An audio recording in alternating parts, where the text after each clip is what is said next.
Okay, good afternoon. Today is Tuesday, August 11th, 2020, and welcome to the regular board meeting of the San Benito CISD Board of Trustees by video conference or telephone call. And I call this meeting to order at exactly 5:33 p.m. Roll call. Ms. Weaver? Present. Ms. Silva? Present. Ms. Garcia? Mr. Mendez? Present. Mr. Olivares? Present. Mr. Rosas? Present. Dr. Carmen? Present. And Mr. Torres? Present. Thank you all.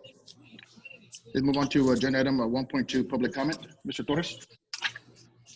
Yes, one individual submitted for public comment this evening, and the individual's name is Miss Mary Maney, and it's pertaining to agenda item 3.1 and 3.7. The first agenda item reads as follows. First, I would like to say that you have done a very comprehensive analysis of what we are going to be dealing with as the schools actually reopen to students in a face-to-face situation. My question deals with meals at the high school level, particularly lunches. The high school runs 2 lunch periods, as you are aware, due to the number of students, and students are moving from class to class based on their schedule, not grade level or name basis. Due to this structure, it is not feasible for those teachers who change students every period to have lunches in their classrooms because they may actually be teaching a class during one of the lunch periods. Also, the board policy DL legal states each classroom teacher or full-time librarian is entitled to at least a 30-minute lunch period free from all duties and responsibilities connected with the instruction and supervision of students. If you're going to require the students to be in the classroom, there has to be someone in there with them. I realize that this is a complication that will need to be addressed once we get back to regular school classrooms, but I did want to give a heads up warning about the situation that could become a bigger issue in the upcoming school year.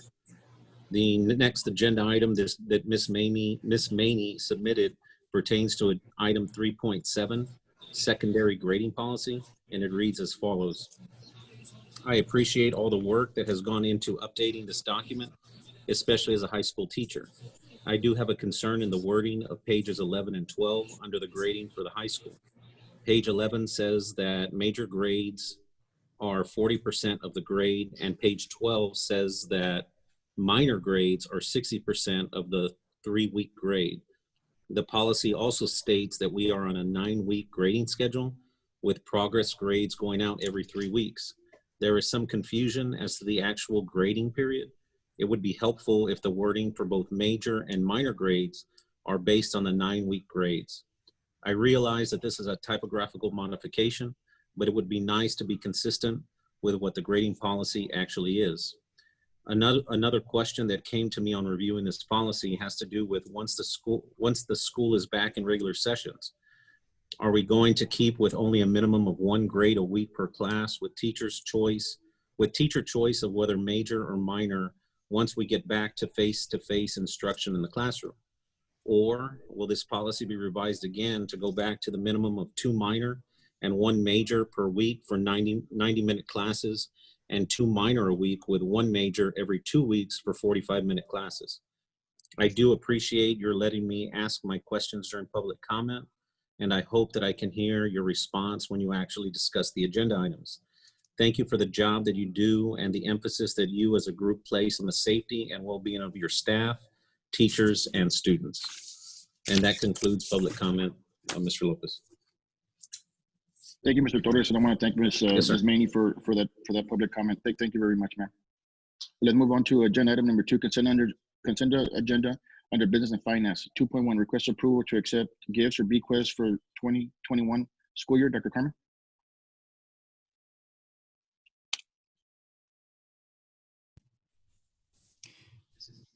Yeah, Mr. Lopez, this is part of the consent agenda. Okay, I'm sorry. On the Question? Consent. Let's move on to a 3.3 consent agenda under administration. Request approval of the San Benito CISD reopening plan in response to the COVID-19 for the 2021 school year. I have a question on that. 3.2, request approval of the affiliation agreement between San Benito CISD and Golden Palms Retirement and Health Center for the 2021 school year. Question? Consent? 3.3, request approval of the affiliation agreement between San Benito CISD and Treasure Hills Healthcare and Rehabilitation Center for the 2021 school year. Question? Consent. 3.4, request approval of the affiliation agreement between San Benito CISD and Retama Manor Nursing Center for the 2021 school year. Question? Consent. 3.5, request approval of the affiliation between San Benito CISD and Veranda Rehabilitation and Healthcare for the 2021 school year. Question? Consent. 3.6, request approval of the elementary grading policy for the 2021 school year. Question? Consent. 3.7, request approval of the secondary grading policy for the 2021 school year. I got a question on that.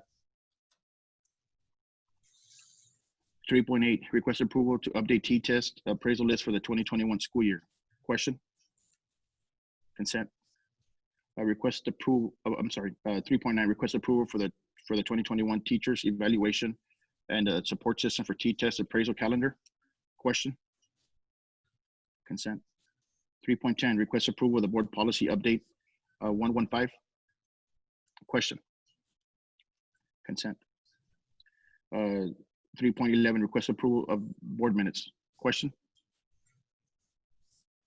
Consent. Can I have a motion to approve of under consent agenda 2.1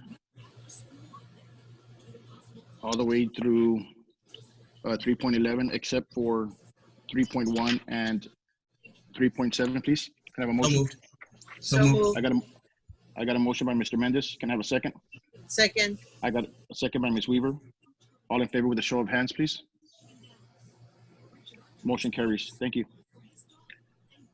Okay, 3.1, request approval of San Benito CISD reopening plan in response to the COVID-19 for the 2021 school year. Yeah, Doc, I had a question on that. I know there was a lot of dialogue, Doc, and a lot of hours behind this great plan, and it's obvious that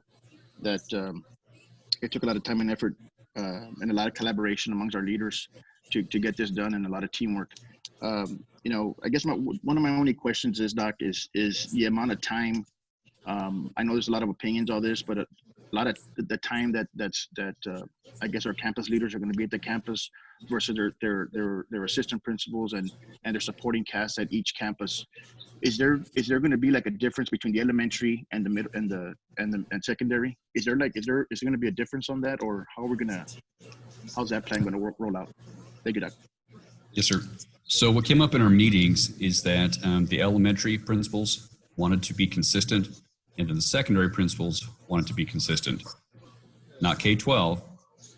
So for the elementary level, the principals wanted their assistant principals there daily. I want the principals there daily, as well as their supporting staff.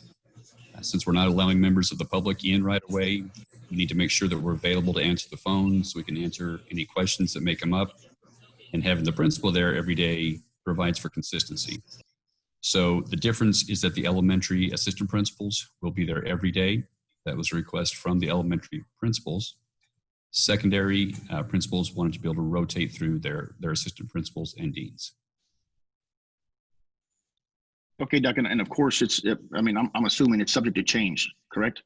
So if they're in this process, I'm going to allow the other board members to chime in, because I know we have some teachers and some educators on the board that I'm going to have questions too. But you know, I guess as you know, as a parent first and foremost, and have family members that are in education, is there going to be some evaluation periods after the first 2 weeks, or you know, I'm not sure there's going to be continuous conversations on making the plan better or increasing the communication amongst everybody and what's working, what's not. You know, it would be nice if the board could get updates on that, Doc, and see, you know, what the concerns are, or because I'm not sure. I mean, it's not a perfect plan, you know, under this unprecedented time. You know, it's nothing's perfect right now. We're always working to make it better, but I think communication is key. I think we all agree on that. So it would be nice to see the progress of the rollout of this plan, Doc. Certainly, Mr. Lopez. And you're exactly right. It is subject to change. Of course, we're all hoping that this pandemic gets better sooner rather than later. But if there were another spike or any other issues, yes, we could modify this plan. We would make sure that those individuals impacted by it were communicated with immediately. And yes, we could revise this plan and improve this plan as we learn. We've never had to implement something quite like this. We try to put our minds together and come up with a workable plan, but we know it's not perfect. And yes, there will be opportunities to adjust midstream. Okay, Doc. Thank you. Yes, and I think we won't find out until it actually starts and we see what's working and what's not working. And if it's not working, just go back and make any changes. But as of right now, we still can't know. We don't know anything if it's going to work or not until it's actually, in progress. So which is okay. I think it's good. Thank you, Mr. I have another question on that. I read the 42 pages. I haven't finished yet. I don't think I'll finish tonight. But there was a lot of repetitious things and a lot of things that I understand are wonderful things for the teachers. One thing, and I did call Mrs. Halomo, having to do with in case a teacher or an employee is ill, are they going to use their 5 days? There's 5 days of state and 5 days of local. Are they going to have to use those days first, or are they going to go with the 80% pay to the employees? And does it pertain to everyone? How does that work, sir? Did you understand my question? Can you reference the page in the plan? Golly, sir. By It chance? had to do, it was maybe 30, 31, 30, I'm not too sure. But it had to do with, in case that they're out, they would have to use, it didn't say to use their sick days. It didn't say use your state days either. It's just that it would be 80% of their pay. And in fact, they put something like $521 per day, which I didn't understand very well because, that's not 8% of your pay per day. So I don't remember. Dr. Cruz, can you find it somewhere on there? I make notes and what have you as I was reading all this. So I think you're referring to the Family First Coronavirus Response Act, which Yes. allows employees, if they're out of their days, then I think you're right. They can receive 80% if they're ill, and but I think that part of that act is that there's a daily limit of maybe $511. I'm not sure that would impact any of our employees. Okay, and there's two programs. Regulation of the act. Mm-hmm. There were two programs. One was Yes. the one that was referred to them at the beginning of March, and then I guess it's a new one, I'm not sure. And also, may I ask you this question? Can the teachers, the employees, use their disability insurance for this purpose of the COVID-19? I'm sure they can because it's going to be an illness. Am I right? I believe you're correct. It would be safe to say that maybe our employees should get that insurance this year. It would be great if they did. Right. And I think the second one you're referring to, other than the disability insurance, is the expanded family and medical leave. Yes. That's when it provides up to 12 weeks of leave to care for a son or daughter. First 2 weeks are unpaid. And then following that, they come up to 10 weeks, and it's 2/3 of the regular rate, up to $200 per day. Okay, got it.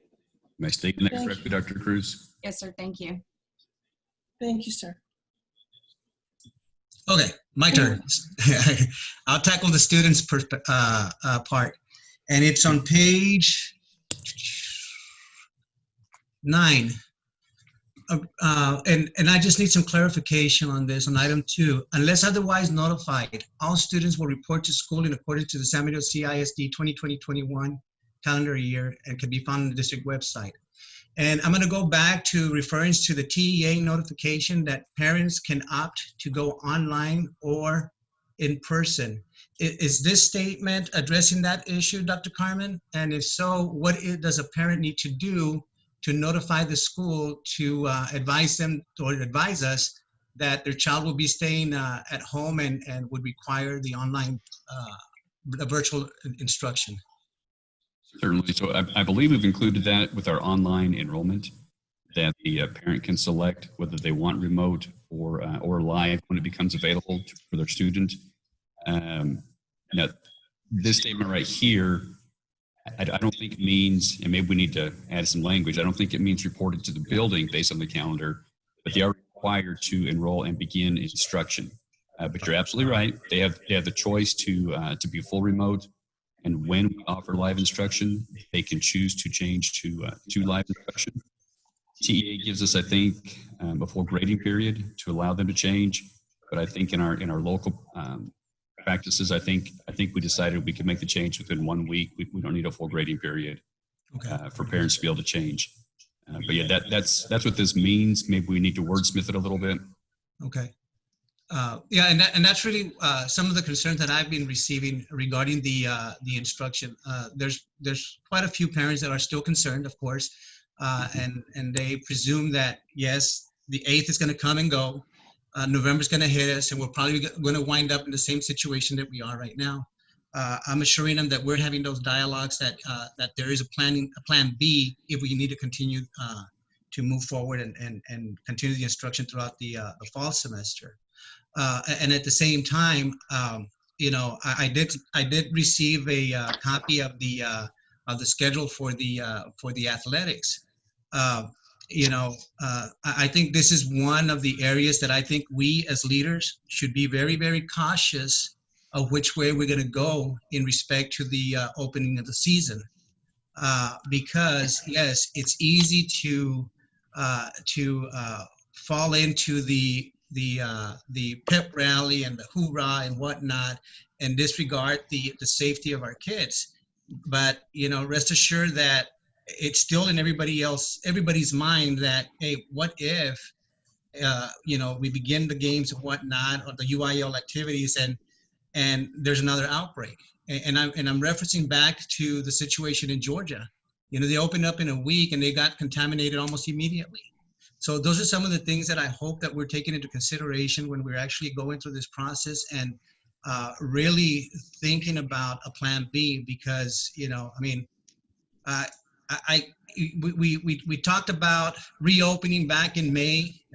It went at the state level, and this is where we're at. I think that us as local leaders, and the governor continues saying it's back to the local leaders, to the local board members. And of course, yes, we are going to be conscientious of funding and whatnot, but that is why the buildup of the general funds was implemented a few years ago, about the 15% retention. You know, these are going to be some trying times, and this is going to be calling for leaders to make some of those difficult decisions. They're not going to be popular decisions, but there are going to be decisions that are going to be in respect to our kids' livelihoods and our community livelihood. So that's the one that I wanted to tackle, and I appreciate y'all's comments on the instruction capacity. My understanding that there are some school districts out there that are still requiring their teachers and administrators to report to their campuses and their facilities. But I want to commend you all on what y'all done thus far, and let's continue moving forward on this. Thank you, Dr. Carver. Thank you, Mr. Mendez. And I will point out on page 5 the phases we have with the timelines. We tried to be clear that when phase 1 is over, the 8 weeks. Of course, that's assuming the board approves the waiver at our next meeting in September. Beginning November 3rd, we will provide live instruction, but it is as an option. So parents still have that choice, of course, to remain as remote. And then regarding the athletics, currently we have a tentative start date for practice of October the 5th. But I think in the very first part of that description we got from our athletic directors, it's that it's subject to change. And I think we're all aware that the safety of our students needs to come first. Thanks, Dr. Carmen. I just want to add a comment to that, and I just want to, you know, once again, you know, thank all our staff.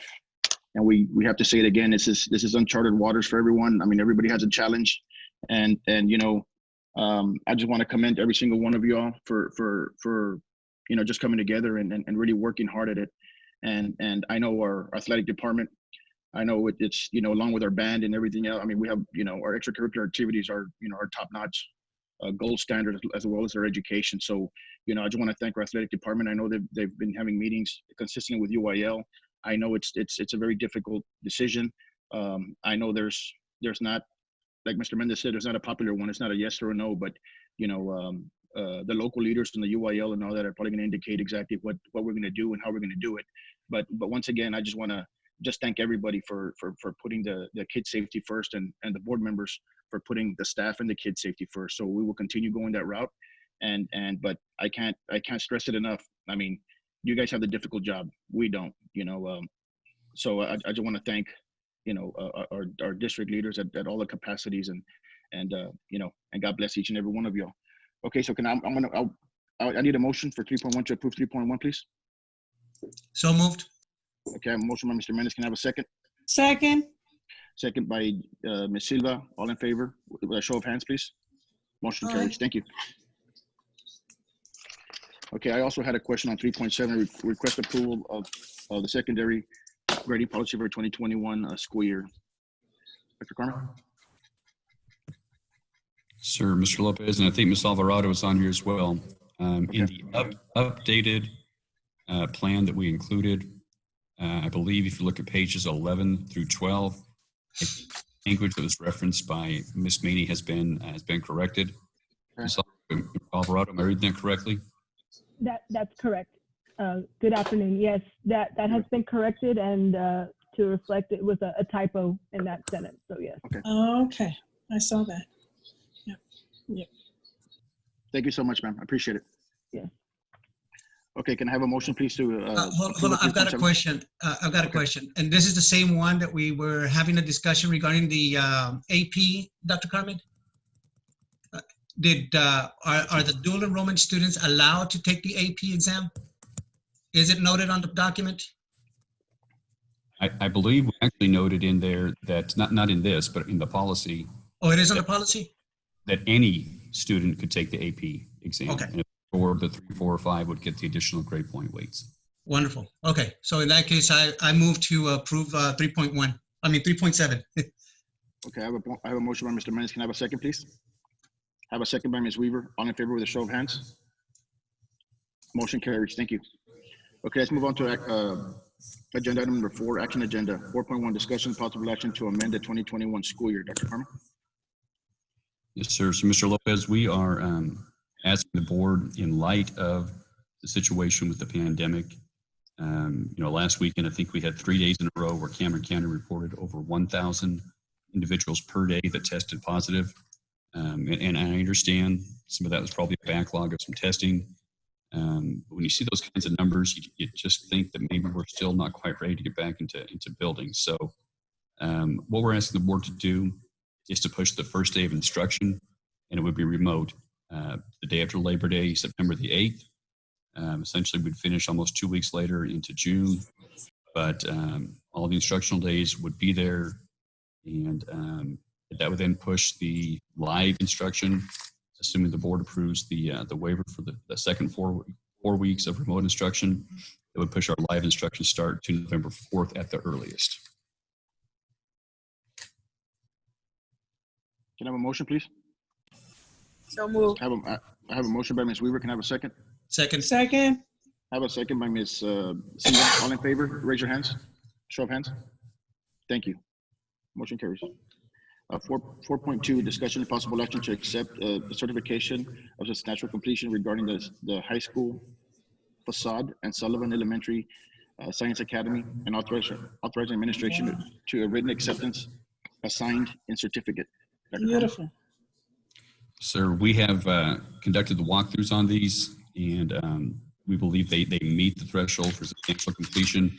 I think the high school may have already started moving furniture in and may already be occupying some of these spaces. I'm not sure about Sullivan yet. If you haven't driven by, you definitely need to. They look fantastic from the outside. Obviously, as soon as it's safe, we'll have some type of a grand opening for each of them.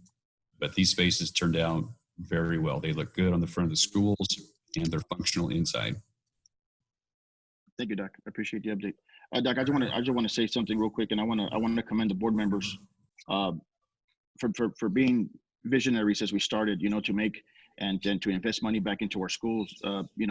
also improving, you know, and putting back and investing back in our teachers' education and professional development all the way across the board. And it's showed extreme dividends, and everybody can see exactly what's going on. Mostly every single school that we have, you know, has some type of upgrade, you know. You know, so it really is remarkable, you know, and I want to thank you and your staff, and Mr. Rendon. Thank you so much for actually guiding us and, you know, giving us a lot of input on financial input on what we can do and what we can't do.